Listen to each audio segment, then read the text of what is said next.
প্রিয় বন্ধুরা, আমি মেজর ডালিম বলছি। আজ শুনবেন ১৩তম পর্ব, ভৌগোলিক সীমানা বিকৃত করার চক্রান্ত। বর্তমান বাংলাদেশ আদিবঙ্গের একটি অংশ মাত্র।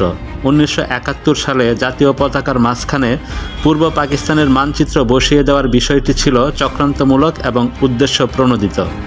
কিন্তু মুক্তিযোদ্ধা এবং সচেতন জনতার বিরোধিতার চাপে মুজিবনগর সরকার মানচিত্র সরিয়ে দিতে বাধ্য হয়। আদিবঙ্গের পরিসীমা নির্ধারিত ছিল এইভাবে: উত্তরে হিমালয় পর্বতমালা, নেপাল, সিকিম এবং ভুটান।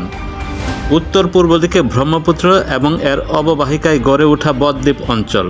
উত্তর পশ্চিমে দ্বারগঙ্গা, উত্তরে সমান্তরালভাবে প্রবাহিত ভাগীরথী নদীর অববাহিকার সমতল ভূমি, পূর্ব দিকে বার্মার পর্বতমালা, পশ্চিমবঙ্গের সর্বাঞ্চল, বীরভূম, মানভূম, ধলভূম, কেওনঝর, ময়ূরভঞ্জের অরণ্যময় মালভূমি, দক্ষিণে বঙ্গোপসাগর। এই সমগ্র জায়গা নিয়েই ছিল প্রাচীনকালের বঙ্গ অথবা বাংলাদেশ। উল্লেখযোগ্য জনপদগুলি ছিল গৌড়, পুন্ড্র, বরেন্দ্র, ভার, শুম্র, তাম্রলিপ্ত, সমতট, বঙ্গ, বাসাল, হরিকল প্রভৃতি জনপদ গড়ে তুলেছিল বঙ্গবাসী বা বাংলাদেশিরা। কুল, বিল, সাবর, পুলিন্দ, হরি, ডুম, চণ্ডাল, সাঁওতাল, মুন্ডা, ওরাও, ভূমিজ, বাগদি, ভাউরি, গুদ, মালপাহাড়ি প্রমুখ ওদের সমন্বয়ে সৃষ্টি হয়েছিল বঙ্গবাসী অথবা বাঙালি জাতিগোষ্ঠী। কালের আবর্তে বিদেশি আগ্রাসী শক্তিসমূহ পর্যায়ক্রমে বাংলাদেশকে বিভক্ত করেছে তাদের শাসন ও শোষণ কায়েম রাখার জন্য ভৌগোলিক দ্বিধা বিভক্তির ফলে জাতি হয়ে পড়েছে বিভক্ত। কিন্তু ভৌগোলিক সীমানা অপরিবর্তনীয়। আমাদের পূর্বপুরুষরা গড়ে তুলেছিলেন সর্বোৎকৃষ্ট জনপদ, শহর, নগর, বন্দর এবং সমৃদ্ধ রাজ্য ও জনপদ। তারা সৃষ্টি ও বিকাশ ঘটিয়েছিলেন উন্নতমানের সংস্কৃতি এবং বিস্ময়কর ঐতিহ্যবাহী শিল্প ব্যবস্থা। এর সব কিছুই আমাদের জাতীয় গৌরব। কায়েমি স্বার্থবাদীরা যতই চেষ্টা করুক না কেন, আমাদের আবাসভূমি সীমানা সম্পর্কে ধূম্রজাল সৃষ্টি করতে এবং জাতীয়তাবাদ নিয়ে জটিলতা ও উদ্ভ্রান্তি সৃষ্টি করতে, যাতে করে তাদের কায়েমি স্বার্থ টিকে থাকে, তা একদিন নস্যাৎ হয়ে যাবে। কোনো বিতর্ক সৃষ্টি করে জনগণকে সর্বকালের জন্য বোকা বানিয়ে রাখা কিছুতেই সম্ভব না। জাতি একদিন ঐতিহাসিক সত্যকে অনুধাবন করতে সক্ষম হবে এবং ইনশাল্লাহ এমন একদিন নিশ্চয়ই আসবে যখন তারা তাদের দীর্ঘদিনের অন্যায় এবং বঞ্চনার হিসাব নিকাশ করে তাদের ঐতিহাসিক পাওনা আবার আদায় করে নেবে। ভারতীয় গোয়েন্দা সংস্থা রয়েই কাদের সিদ্দিকীকে আলোচ্য ব্যক্তিত্ব হিসাবে গড়ে তোলে। আমি অনেকটা সুস্থ হয়ে উঠেছি। পুরোপুরিভাবে সুস্থ না হলেও সেপ্টেম্বরের শেষে আমি সেক্টরে ফিরে যাবার সিদ্ধান্ত নেই। কিছুটা সুস্থ হয়ে ওঠার পর সেপ্টেম্বরে ফিরে গেলাম সেক্টরে। বাঁ হাতে তখনও প্লাস্টার। যুদ্ধ তখন ছড়িয়ে পড়েছে সারা বাংলাদেশে। মুক্তি ফৌজ এবং গেরিলাদের হাতে প্রচণ্ড মার খেয়ে হানাদার বাহিনী দিশেহারা। তাদের মনোবল সম্পূর্ণভাবে ভেঙে পড়েছে। তীব্র গেরিলা অভিযানে ভীত হয়ে খান সেনারা তখন বড় বড় শহরে ডিফেন্সিভ পজিশনে বাধ্য হয়ে নিজেদের গুটিয়ে নিয়েছে। শহরগুলো ছাড়া সারা বাংলাদেশ তখন বিশাল এক মুক্তাঙ্গন। গেরিলারা প্রায় পুরো দেশই তাদের অবাধ বিচরণ ভূমিতে পরিণত করেছে। তাদের সফল তৎপরতায় বাংলাদেশের স্বাধীনতা ইতিমধ্যেই সময় সাপেক্ষ একটি বাস্তবতায় পরিণত হয়েছে। মুক্তি ফৌজের সাহস, উদ্যম এবং সাংগঠনিক শক্তি ক্রমশ বেড়ে চলছে। প্রধান শহরগুলো এমনকি ঢাকা শহরেও প্রকাশ্য দিবালোকে অসীম সাহসিকতার সাথে একটার পর একটা সফল অভিযান করে চলছে বীর মুক্তিযোদ্ধারা। নাস্তানাবুদ বেসামাল খান সেনারা সর্বদাই তটস্থ অবস্থায় থাকছে। বিশেষ করে রাতের আঁধার ওদের জন্য হয়ে উঠেছে নাবিশ্বাসের কারণ। জানবাজ মুক্তিযোদ্ধাদের অভূতপূর্ব সাফল্যের খবরগুলি বিদেশি প্রচার মাধ্যমগুলোতে শিরোনামে প্রকাশিত হচ্ছে প্রায় প্রতিদিন। আমাদের মোরাল ভীষণ হাই। ইতিমধ্যে বিএলএফের ট্রেনিংপ্রাপ্ত সদস্যরা দেশের ভিতরে অবস্থান নিয়েছে। তাদের অস্ত্রশস্ত্র মুক্তি ফৌজের তুলনায় অনেক উঁচুমানের। তা সত্ত্বেও খান সেনাদের বিরুদ্ধে সম্মুখ সংঘাতে তেমন একটা অংশগ্রহণ করছে না তারা। পক্ষান্তরে অনেক জায়গায় জনগণের উপর অন্যায়, জুলুম, চাঁদাবাজি এবং লুটপাট করছিল তারা। সে সমস্ত খবর পাচ্ছিলাম আমরা। তাদের ওই ধরনের কার্যকলাপে বাধা দেওয়ার ফলে অনেক জায়গায় মুক্তি ফৌজের যোদ্ধাদের সাথে তাদের সংঘর্ষ হচ্ছিল। এই সময় হঠাৎ করে ভারতীয় প্রচার মাধ্যমগুলো কাদের সিদ্দিকী নামক এক বিএলএফ সদস্য সম্পর্কে ফলাও করে প্রচারণা শুরু করে, এমনভাবে যেন শুধুমাত্র কাদের সিদ্দিকীই মুক্তিযুদ্ধ করছে। এই ধরনের প্রচারণায় আমরা কিছুটা বিস্মিত হলাম। পাকিস্তান আমলে প্রথম ইস্ট বেঙ্গল রেজিমেন্টের এই সৈনিক নায়েক কাদের সিদ্দিকীকে ডিসিপ্লিনারি চার্জ 3 শাস্তিমূলকভাবে চাকুরি থেকে বরখাস্ত করা হয়েছিল। মুক্তিযুদ্ধে তার তেমন কোনো বিশেষ ভূমিকার কথাও শোনা যায়নি। সেই ক্ষেত্রে তাকে নিয়ে এতটা হইচই কী উদ্দেশ্যে করা হচ্ছে সেটা ঠিক বুঝতে পারলাম না। একইভাবে মাঝখানে মেজর খালেদ মুশাররফকে ফোকাসে আনার চেষ্টা করেছিল কিছুদিন। পক্ষান্তরে মেজর জিয়া তার প্রাপ্য মর্যাদা কখনোই পাননি প্রবাসী ও ভারত সরকারের কাছ থেকে। দুই সরকারই তার প্রতি ছিল সন্দিহান এবং বিদ্বেষপ্রবণ। কালুরঘাট থেকে দেশবাসীর প্রতি স্বতঃস্ফূর্তভাবে স্বাধীনতার যে উদাত্ত আহ্বান তিনি জানিয়েছিলেন তা মেনে নিতে পারেননি আওয়ামী লীগ সরকার। মন্ত্রিসভা এবং সচিবালয় গঠন করা হলো। তরুণ আমলারা মুজিবনগর সচিবালয়ে যোগদানে অসম্মতি জানায়। জুলাই আগস্ট মাসে প্রবাসী সরকার সেই পুরনো ঔপনিবেশিক ধাঁচেই বিভিন্ন মন্ত্রণালয় এবং সচিবালয় গড়ে তোলার সিদ্ধান্ত নেয়। যে সমস্ত আমলারা সীমান্ত পেরিয়ে কলকাতায় আশ্রয় নিয়েছিল তাদের নিয়ে গঠিত হয়েছিল এই সমস্ত আমলাতান্ত্রিক সংগঠন। সেক্টর এবং সাব সেক্টরগুলোর মতো এই সমস্ত সংগঠনেও ভারতীয় প্রতিপক্ষ নিয়োগ করা হয়েছিল।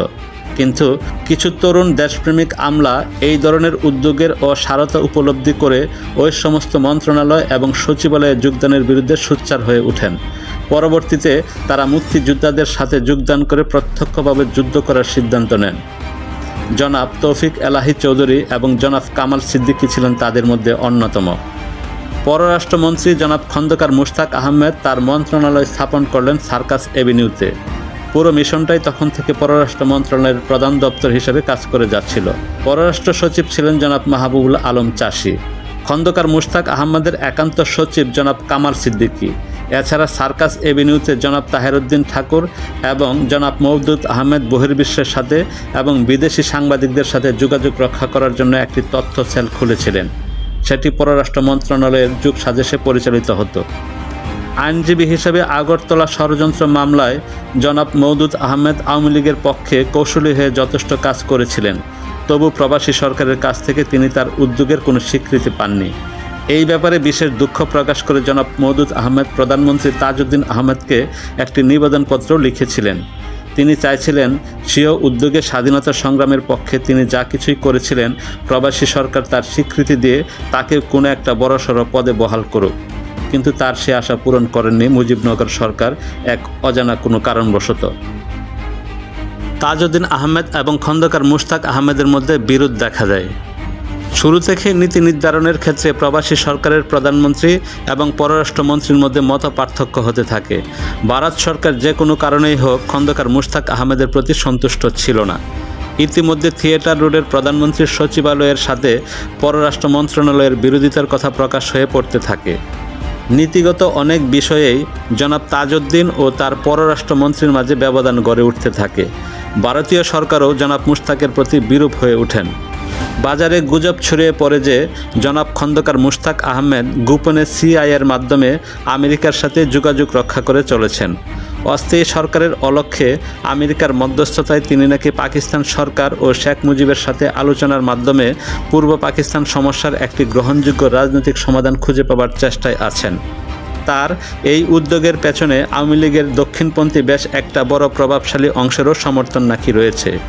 এই ধরনের গুজব ছড়িয়ে পড়ার অল্প কিছুদিনের মধ্যে জেনারেল ইয়াহিয়া খান সাধারণ ক্ষমা ঘোষণা করলেন। তার এই ঘোষণাকে কেন্দ্র করে মুজিবনগর সরকারের রাজনৈতিক নেতাদের মাঝে ভীষণ আলোড়ন সৃষ্টি হলো। নেতাদের অনেকেই তখন পর্যন্ত মুক্তিযুদ্ধ করে সহসা বা কোনো দিনেই দেশ স্বাধীন করা যাবে কিনা এই বিষয়ে বিশেষ সন্দেহ পোষণ করতেন। তাদের মনোভাব ছিল এইরূপ, যা হবার তা তো হয়েই গেছে, আখের যতটুকু গুছাবার তাও বেশ গুছিয়ে ফেলা হয়েছে। সেই ক্ষেত্রে যত তাড়াতাড়ি সম্ভব দেশে ফিরতে না পারলে গুছানো সম্পদ বুক করা যাবে না। তাই ইয়াহিয়া খানের সাধারণ ক্ষমার সুযোগটা বিশেষ গুরুত্বের সাথে বিবেচনা করা উচিত। তারা কলকাতায় বেশ আরাম আয়েসে সময় কাটাচ্ছিলেন, কিন্তু ক্রমান্বয়ে তাদের অসৎ উপায়ে লুটপাট করার কথা প্রকাশ পেয়ে যাচ্ছিল। এতে তাদের সম্মানেরই শুধু হানি হচ্ছিল তা নয়, তাদের অনেকেরই প্রতি বিক্ষুব্ধ হয়ে পড়েছিলেন মুক্তিযোদ্ধারা।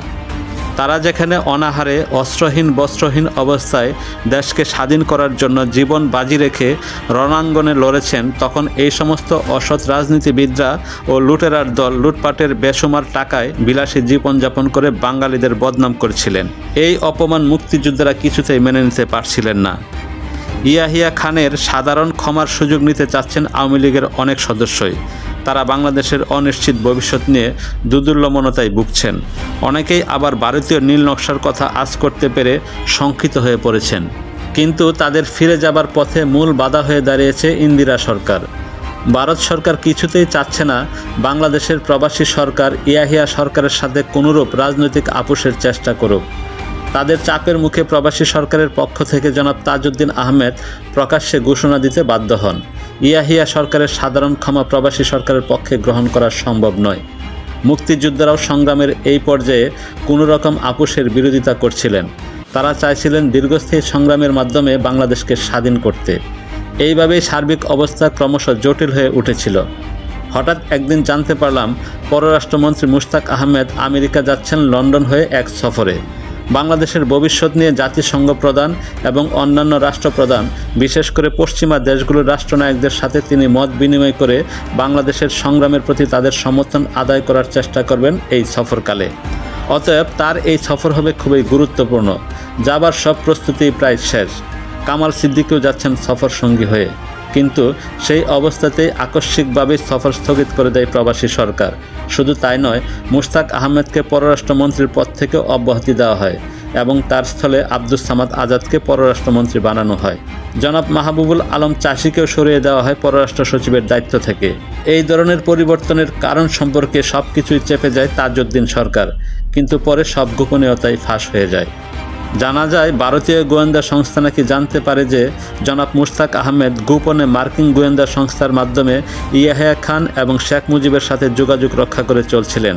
তার লন্ডন সফরের উদ্দেশ্য ছিল মার্কিন সরকারের মধ্যস্থতায় শেখ মুজিব এবং ইয়াহিয়া সরকারের সাথে একটা চূড়ান্ত ফায়সালা করে বাংলাদেশ সম্পর্কে একটি রাজনৈতিক সমাধানে পৌঁছা। এই চক্রান্তের খবর পেয়েই জনাব তাজউদ্দীন ভারত সরকারের নির্দেশেই ওই পদক্ষেপ নিতে বাধ্য হন। আরও তথ্য জানা যায়, খন্দকার মুশতাক আহমেদ ইয়াহিয়া সরকার এবং মার্কিন সরকারের ত্রিপাক্ষিক ওই সমঝোতা আলোচনার প্রতি শেখ মুজিবুর রহমানের সমর্থন ছিল। প্রিয় বন্ধুরা, এই ছিল আমাদের আজকের পর্ব। আগামী পর্ব শুনতে চাইলে চ্যানেলটিকে সাবস্ক্রাইব করে আমাদের সাথেই থাকুন। ধন্যবাদ।